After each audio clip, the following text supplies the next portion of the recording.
This program airs statewide on California Public Television and is a California's Gold classic. Hi, I'm Huell, and right now we're in the Exposition Park Garden in Los Angeles, right near the USC campus. Now, this garden was first planted back in 1927. There are 15,000 rose bushes here, 145 different varieties. And this garden is especially beautiful in the springtime. But of course, that's not unusual in California because our entire state is spectacular in the springtime, all the way from the north down to the southern deserts. And in this particular adventure, we're going to visit a couple of those places and see those spectacular flowers. So if you love flowers, if you got plenty of film in your camera and you don't have a bad cold, because of course we want to be able to enjoy the full and rich aroma, as always, you're invited to join us as we continue our search together, this time among the flowers for California's gold. California, here I come, right back where I started from, where bowers of flowers bloom in the sun. Each morning at dawning, birdies sing and everything. A sun-kissed mist says, don't be late. That's why I can hardly wait. Open up that golden gate, California, here I come.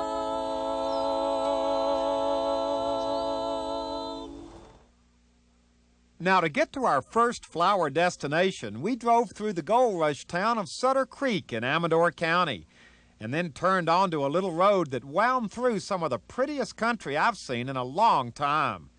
We were up about 3,000 feet. The sky was a bright blue, the air was fresh, and we were in a perfect mood to see some pretty flowers. Well, we didn't have to wait long, because before we knew it, we had arrived at Daffodil Hill. Good morning. Good morning. How are you this morning? I'm Huell. Mary Ryan. Nice to know you. Nice to meet you. Art Lucot, brother, Mary Ryan. Nice to meet you. Now, are you part of this family too? No, not part of the family, but a very interested person in gardens and bringing a lot of good tourism to Amador County. And your this name does is? It, and I'm Muriel Thebaut. Now, who owns this place? My brother and I, my mother and Uncle Jess left the ranch into a trust that came to my brother and me, and it will go to our three sons and my brother. So this has been in the family for a long time? Yes, the late 1800s, the ranch bought this. Really? The grandmother's. Now, were there daffodils growing here in the late 1800s? Yes, there was a little variety of daffodil, much like our King Alfred's, but much smaller, very low variety. Grandma divided them each year to make her garden a little bigger. She passed away in 1935, and at that time, Mother and Uncle Jess decided they would plant some in what we now call the picnic area in her memory. And this thing just grew We're like and Topsy. grew We and just grew. We just grew. Well, can we take a little tour of Daffodil Hill? Sure, be happy to Now, go. what is your responsibility here? I'm the brawn. You're the brawn. In other words, you're digging the flowers. We do a lot of that. Sister plants a lot, and I help with general things all over. Okay, well, let's all go. Muriel, you're coming with us, and we're going to take a quick tour of Daffodil Hill. Now, how many varieties of daffodils do you have planted on Daffodil Hill? Estimating, I would say probably 350 varieties. Now, when you say estimating, why do you have to estimate? Because we have been planting the daffodils for 54 years. Some of them have died out. We have gotten new varieties in, and I cannot tell you exactly how many varieties we have left. Where do all these, oh, look at this. Oh, this is where it comes from, the name Daffodil Hill. This is absolutely spectacular. How do they find out about Part it? of it is by word of mouth. At the beginning of the daffodil season, when we can figure out a date that we are going to open, I usually notify many papers throughout the area. I do have people who have left their names, and I will send notices to them telling them when we were open. But it is usually around the middle of March. The weatherman has been very good to have the season just right for us. So it's pretty predictable every Yes. year. Does it make any difference as far as the beauty of them each year, whether it was raining a lot the last winter, or how hard is it to take care of daffodils? Once they're in the ground, they take care of themselves. And the secret of Daffodil Hill is that we do have snow. They like that freeze. It makes a good firm bulb. And without the freeze, without the coldness, the bulbs will not reproduce year after year. I see. So how old are some of these flowers? Some of these flowers probably go back to 1950s, 1940s. We are uncovering an area on the far side where they have been covered by pine trees, cedar trees. We have scraped that mulch off, and there are daffodils that have been not blooming for several years, and once we uncover them, they have been coming back. Wow. What do you think it is about daffodils that make them such a favorite with so many people? They're a pretty simple little flower, aren't Very they? simple little flower, very beautiful little face, very beautiful colors. They are the first sign of spring. Ah, that's it. It's a good way of knowing that the winter's over. Right. What do you think about the flowers, ladies? Oh, they're beautiful. Having a good time? I'm fine, and I'm having a hard time counting them. Well, you don't have to count them all. Oh, I see. Are you a daffodil fan? Is I love them. Aren't they gorgeous? Yeah. We got daffodils in our yard, but there's only 3 daffodils. It's not like this here spectacular. You're here with your son. I'm with my son, taking pictures of the flowers. Have you been here before? Yeah, that's why I came back. Really? Oh yeah, it's great up here. Look at all the varieties and the colors. 2 tones, 3 tones. Yeah. So you get some good pictures out of it. Great slides. Whose idea was it to come? My sister's. My idea. My idea. We've never been here. I think it was mine. Somebody's idea. Well, it was a good idea, whoever's idea That's it right. was. We agree. We agree. It's beautiful. Absolutely beautiful. Now, what have you done today? Have you just kind of walked around and kind of contemplated all the beauty, or what have you done? Yeah, we just made the circuit around here. We don't have too much time. We have to get back to Alamo this afternoon. We've with our enjoyed the dogs. views. Sat down on the benches and just looked around and felt very peaceful. It's beautiful. Well, can you sit down on the bench one more time? Let's get a shot of you all just sitting there before they go back to Alamo. There they are in the middle of the daffodils. And whose idea was it again? A good idea. What do you think about it? Oh, it's beautiful. It's my national flower, you know. I'm from Wales, and that's our national flower. Really? Yes, and they grow wild very much over there. Well, now, we have heard that a lot of the early pioneers in California brought daffodil bulbs with them. Oh, so yeah. some of these may have actually come from Wales. Yes, and the Lake District, you know, in England. That's where Wordsworth wrote his famous poem, The Daffodils. Wow. So this really means a lot to you. Oh, this is my favorite flower. Wow. Yes. The pioneers did bring their favorite plants, the seeds of their favorite flowers, their bulbs with them across the plains. They didn't have much room for gear, as we know, packing up and traveling across the continent, but they always brought their most precious things with them, and garden things were very, very important, both edible as well as visually beautiful things. So they bulbs, daffodil bulbs, were brought over by the pioneers. They were. So daffodils have always been a part of your family's life. Right. Right. Even in the old days, this was a stagecoach, stop for stagecoaches, mainly for loggers taking logs to the low country. It was the main route over Carson Pass.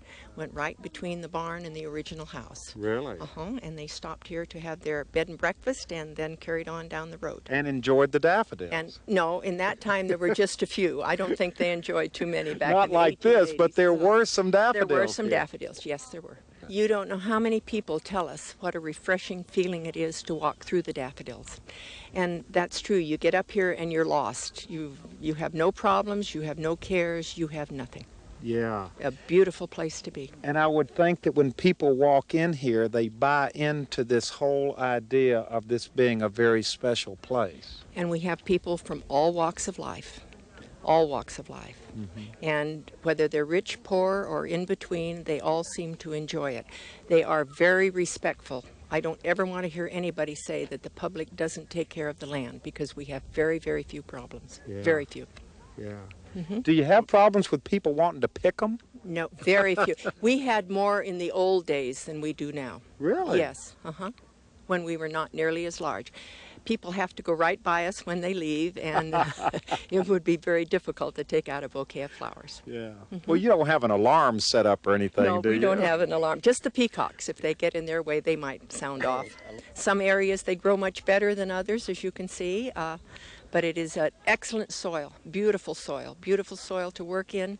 We don't fertilize, we don't water. The daffodils take care of themselves. So none of this is, I mean, in other words, this is just nature coming up. This is nature. We're just a little step closer to God, and He takes care of us.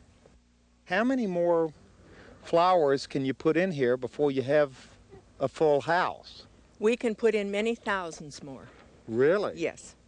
So this just goes on and on. It goes on and on.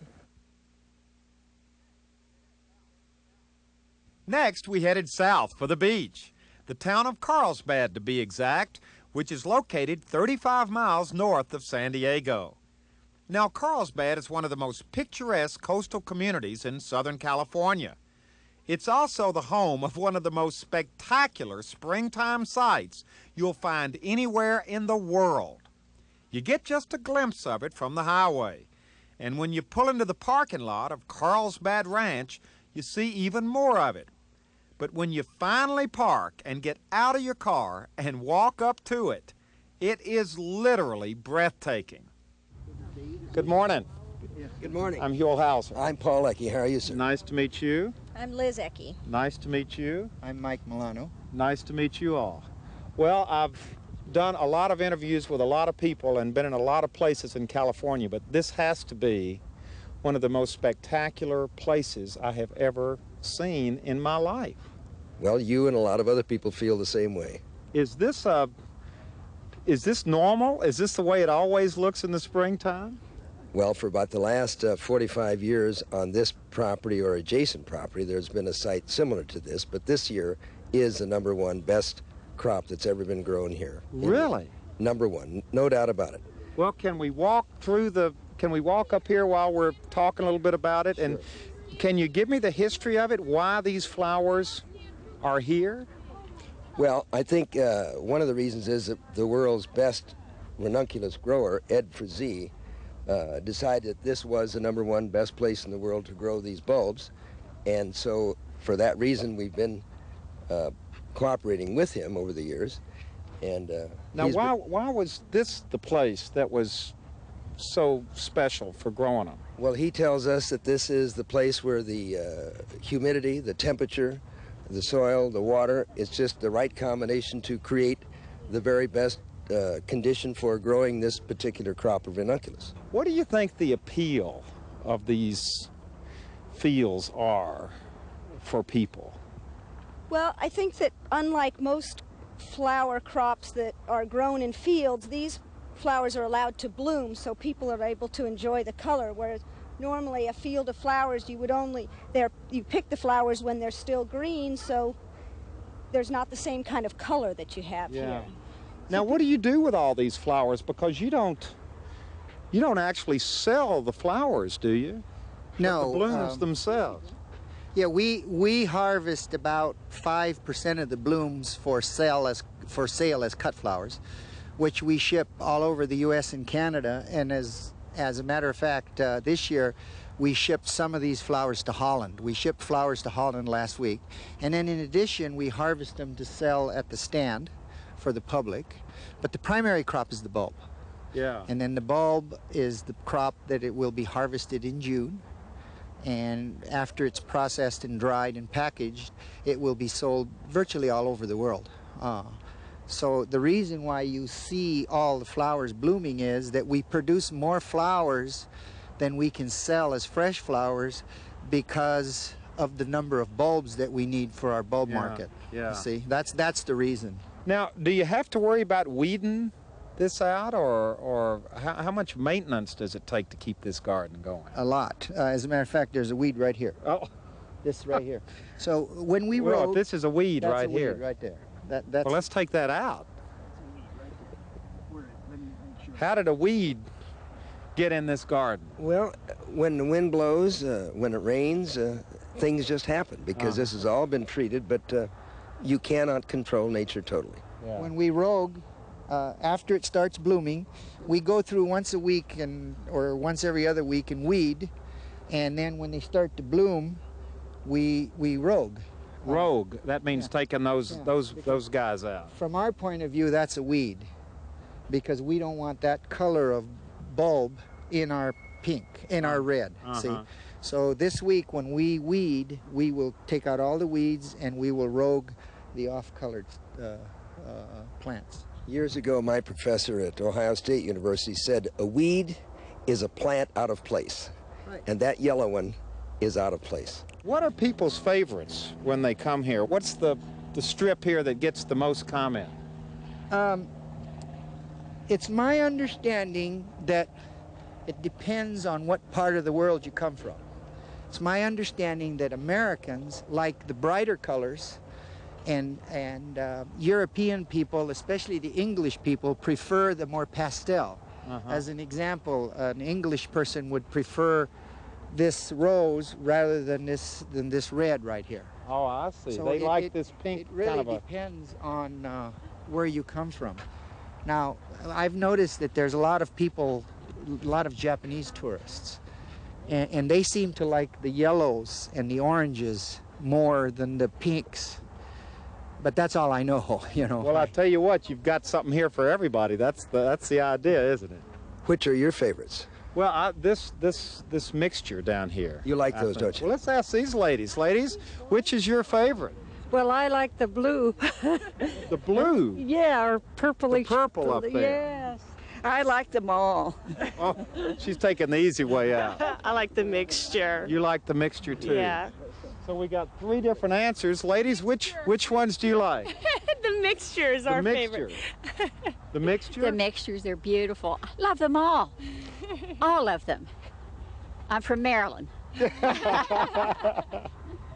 You know, we've gotten a lot of that too. People visiting from back east or places where it's still cold. Yeah.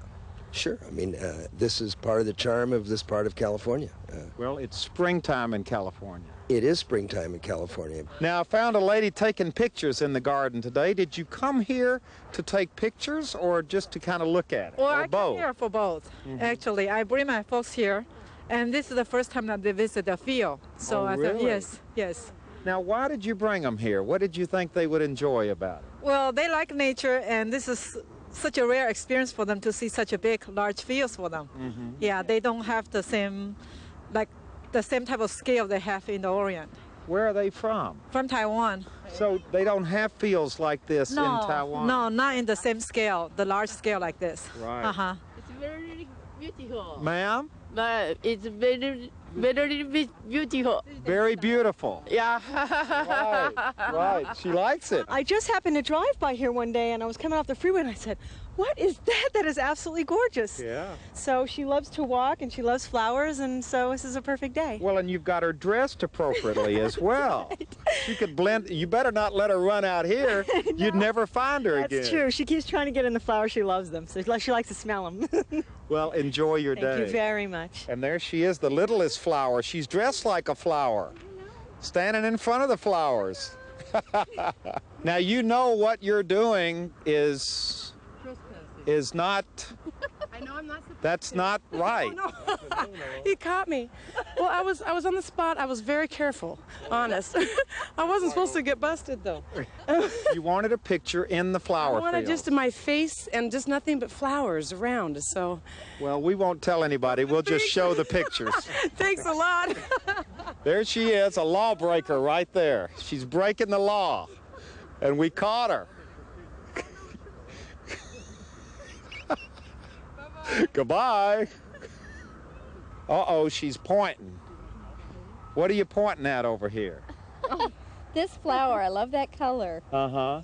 It's so gorgeous. Have you ever seen these flowers before? Yeah, I live right here, and I haven't been over here till my daughter visited from Idaho.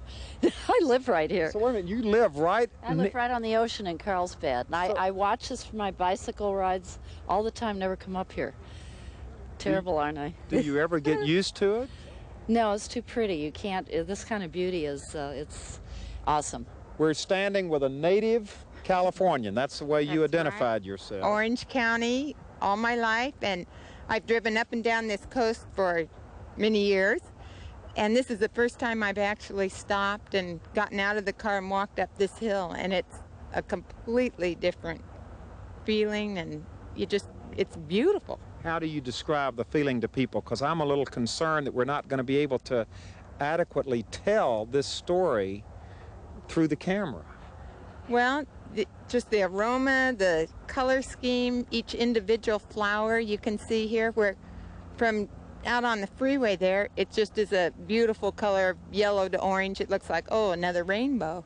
But you get up here and it just, each little part that your eye sees is just a whole day's worth. You could sit and look at it. So what you're saying is that even a native Californian can learn something new about their state. That's right, day by day. We get to thinking that freeway is all that's here. Work, the freeway, few amusement parks, but there's so much more to see if you just get out and walk. You have to get out of those cars now and then in California. Now this must be an artist's dream out here. It truly is a dream, if it isn't what I said before, a nightmare. A nightmare? Well, there's so much color, you're just inundated. Uh-huh. So what you have done, look at some of this color you've already put down. I'm inundated. I haven't even begun. Yeah. As I go along, there'll be more and more color. And you're doing the same thing, just putting bright colors down. I'm just throwing it on there. There's just so much. Is this frustrating for an artist, or overwhelming, or what word would you use? You can look at it any way you want. It's just great. You just sit here and absorb it and are overwhelmed by it. It's gorgeous color. It's pure color. Now, how do you begin to prepare to paint something like this? Well, it's already painted. All we have to do is look at it. It's so beautiful, and it's just inspiring. Oh, it's wonderful. Yeah. It's unbelievable. It's kind of hard to put it in words. Yes, it is. Uh-huh. I'd like to have a bouquet of each color. Well, now I'm going to watch you because you're not supposed to be picking these flowers. I won't pick any. Where's security? I think they better take a look for you two. These two ladies are... We're enjoying it. All right, have fun. We promise we won't pick any. Keep an eye on them. I keep hearing visitors all morning. They've been comparing this with the tulip fields of Holland. You're smiling. You've heard this before. Well, I've seen the tulip fields in Holland. I've seen them in the Pacific Northwest, and frankly, I don't think there's much of a comparison, because this is giving a show that they cannot get with tulips, ever. Now, what do you mean by that? Well, here, take a look at the sunshine. You're in the Netherlands, you'd be wearing a top coat in the spring of the year to see the tulip fields, and it'd be raining. Here, you've got the beauty of the outdoors, the sunshine, and shirt-sleeve weather. You never would get that in a tulip field that's in bloom. And I think that the colors here with the sun give you much more brilliance than you'd ever get in a tulip field. I don't think I have ever seen a field of flowers as beautiful as that right there. And I think you're absolutely correct. That is spectacular. And that's why you can't compare it with tulips, because they can't do that. This is a unique, one-of-a-kind floral experience. Well, what can you say? The good Lord knew what he was doing, didn't he? Paint a picture like this for all of us good people to see. Yeah. And if anyone that misses this is really missing something significant. Beautiful, beautiful. You know, the past couple of years, we have traveled all over our state and visited some really neat places. But I think this particular adventure, where we've gone in search of our spring flowers, has to be the most beautiful and spectacular adventure we've ever been on. It's really hard for us to leave this field today and go back home. And when you hear people talking about California and you hear them saying negative things, remind them of things like this, these wonderful flowers that come to us every spring. This is what California is all about. And as we say goodbye, as always, we not only thank you for joining us on this particular adventure, but invite you to come on along with us again next time as we continue our search together all over our wonderful state for California's gold. Goodbye, everybody.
Well, hello everybody, I'm Huell Hauser, and I sure hope you enjoyed this adventure. If you'd like to see it again or share it with your family or friends, all you have to do is call 1-800-266-5727, and we'll be glad to send it to you right away.